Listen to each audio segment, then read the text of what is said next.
Voilà, un long récit, mais qu'il faut entendre une fois. On a choisi des versions brèves à Seillac ce matin, hier soir à Églier. Je pense que c'est bien d'entendre voilà, ce qui s'est vécu, en tout cas ce que le récit nous rapporte de ce qui s'est vécu. Et donc, normalement, Inès, très gentiment, a accepté parce que les enfants se laissent conduire, quoi. Donc elle a accepté de tenir une bougie à côté du Christ, alors, en tout cas celui qui le représente dans le récit. Mais normalement, dans la liturgie, c'est dépouillé, quoi. Il n'y a pas d'accompagnement, quoi. Mais je pense que c'est bien, elle signifie par là ce que je vais dire dans l'homélie, et puis ce que Jésus nous invitera à faire le jeudi saint, c'est-à-dire vous n'avez pas eu la force de veiller 1 heure avec moi. Ça veut dire qu'elle... voilà, je pense que c'est une invitation qui nous est faite, et puis qui va se justifier à travers l'homélie, voilà, pour nous rappeler ce que j'ai évoqué plusieurs fois déjà pendant le temps du carême. Donc Jésus descend. Voilà. Donc c'est important, Jésus descend un peu plus, un peu plus, un peu plus. On a fêté l'Annonciation mercredi dernier. Donc c'est cette descente qu'on a signifiée, puisque le Verbe s'incarne, c'était Noël. Mais pourquoi je vous dis cela? Parce que ça nous permet de comprendre qui est Dieu. Alors je pense qu'il faut le rappeler chaque année. Vous voulez voir qui est le Père, que vous ne verrez pas, ben vous regardez son Fils, qui en est l'icône, et son Fils, il est crucifié. Donc vous voyez Dieu sur la croix. Alors je sais bien, nous n'avons pas un Bouddha souriant en lévitation, nous avons un crucifié, c'est comme ça. Mais en même temps, ça a du sens, parce que ça dit qui est Dieu. Dieu descend. La descente, ça veut dire que c'est pas un cadeau que Dieu nous fait. Il a dit, bon, je vais aller sauver les hommes, j'envoie mon Fils. Et puis tout va bien pour la Trinité dans l'éternité de Dieu. Non, c'est que le Fils nous montre le Père. Donc si le Fils est crucifié, le Père l'est aussi.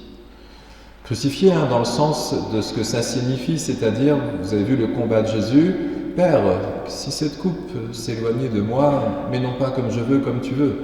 Donc ça veut dire que, vous savez, le jeudi saint, le prêtre il va se mettre à genoux devant, comme Jésus l'a fait avec ses disciples pour leur laver les pieds.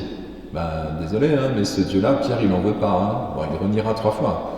Et Pierre dit, non, tu ne vas pas me laver les pieds. C'est le geste de l'esclave. Oui, mais Dieu est ainsi.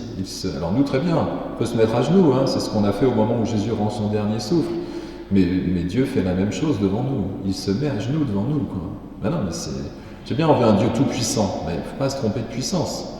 Jésus entre sur un âne à Jérusalem pour signifier la douceur et l'humilité. Car je suis doux et humble de cœur, dira-t-il de lui-même. Alors je sais bien, il y en a qui ne voudront pas d'un Dieu qui se mette au niveau des hommes. Ouais, mais c'est quand même la goutte d'eau que je vais mettre dans le calice tout à l'heure, quoi. Comme cette eau se mêle au vin pour le sacrement de l'Alliance, puissions-nous être unis à la divinité de celui qui a pris notre humanité. Il l'assume jusqu'au bout. Donc, c'est le texte que vous avez entendu, c'était l'épître de Paul. Lui qui était de condition divine ne retint pas jalousement le rang qu'il égalait à Dieu, mais il s'est anéanti, prenant la condition de serviteur et mourant sur une croix. Mais ça, c'est Dieu, c'est Dieu qui est présenté. Alors si vous voulez, avant la création, dans la Trinité, ça fonctionne déjà comme ça. La Trinité se caractérise par une humilité de Dieu. Donc je l'ai déjà commenté, le Père écoute son Fils, le Verbe, le Fils écoute son Père, donc ça, l'écoute de l'autre, c'est la dimension du serviteur et de l'humble. Ce que nous essayons de vivre dans nos vies, faire de la place à l'autre, lui le nommer, l'appeler, le regarder. C'est ce qu'on essaye de tous vivre. Dieu fait ainsi, il appelle chacun, il regarde chacun. Jésus ne condamne personne, même pas ceux qui... Vous avez entendu le texte.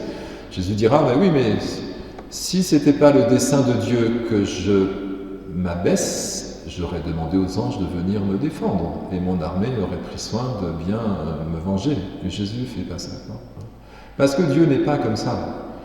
Alors, encore une fois, puissions-nous comprendre que Dieu nous nourrit. Ceci est mon corps livré pour vous, ceci est mon sang versé pour vous. C'est la messe, on va célébrer. Donc, si Dieu nous nourrit, ça veut dire et que nous acceptons qu'il nous nourrisse, c'est que nous nourrissons Dieu aussi. Il faut penser à l'alliance, c'est une réciprocité de posture. J'ai souvent pris l'exemple du mariage, je te reçois, se disent les époux. C'est la même chose.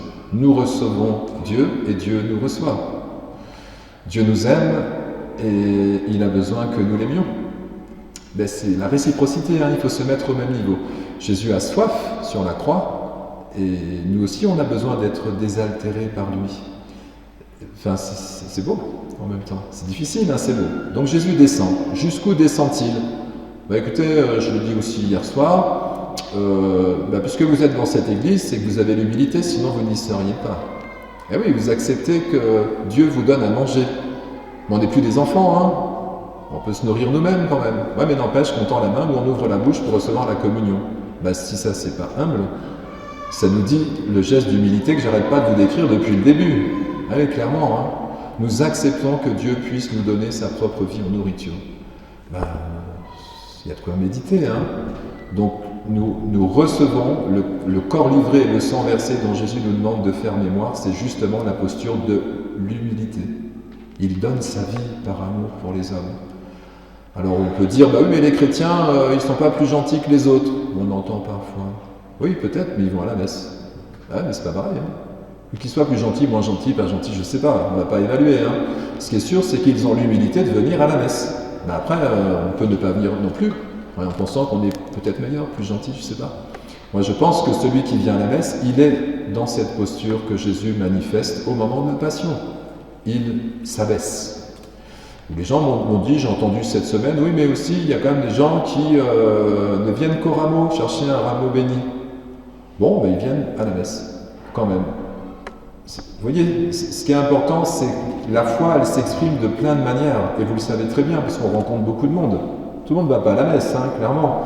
Mais il y a des gens qui ont la foi et d'autres qui n'ont pas. Bon, alors ceux qui ont la foi, qui l'expriment d'une manière ou d'une autre, ils s'abaissent, comme Jésus s'est abaissé. Mais Jésus va plus loin. Alors, ok, très bien. Bon, au moins, il est venu pour les chrétiens, on va dire. Bon, pour les croyants, puisque son peuple juif, ils sont croyants. Même s'il le maltraite un peu, mais enfin ils sont croyants, donc il peut avoir une forme de compassion pour son peuple qui ne comprend pas qu'il est le Messie et le Fils de Dieu. Oui, mais il va jusqu'à s'abaisser jusqu'aux païens, c'est-à-dire même ceux qui ne croient en rien. Ouais, il est mis à mort, clairement, hein. Par la foule, quoi. Bon, alors comme Jésus s'abaisse jusque-là, en fait, vous avez bien compris, l'abaissement de Dieu va jusqu'au bout de l'humanité et de ses déviances. Donc Jésus s'abaisse jusque-là, alors attention, pas dans la gratuité pour dire bah, Dieu est bon, pas de problème, il va sauver tout le monde. Non, non, il sauve celui qui accepte humblement d'être sauvé. C'est ce que vous avez chanté, hein, Hosanna au fils de David. Hosanna, ça veut dire sauve-nous.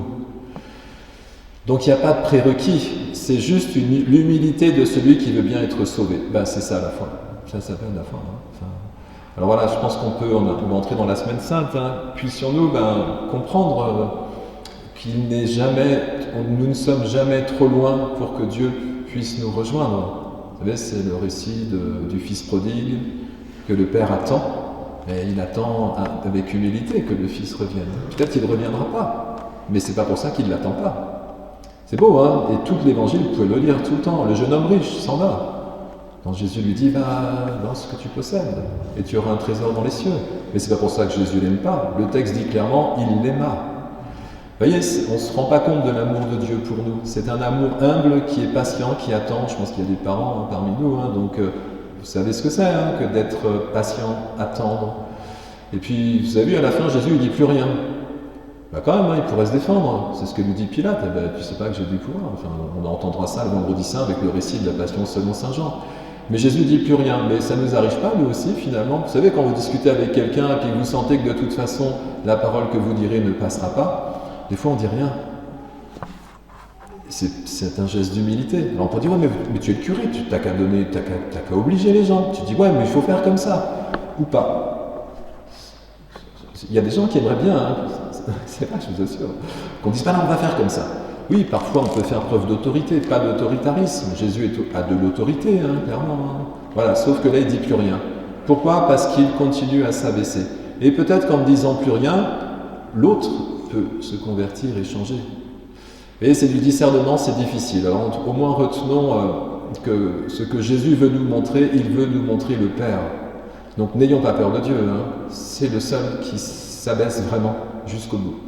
Et si nous mettons en capacité par la foi de laisser Dieu nous rejoindre, nous aimer, nous parler, nous consoler, etc., Voilà, pensons bien que que ce que nous essayons de mettre en œuvre pour l'accueillir, c'est ce que lui fait de toute éternité.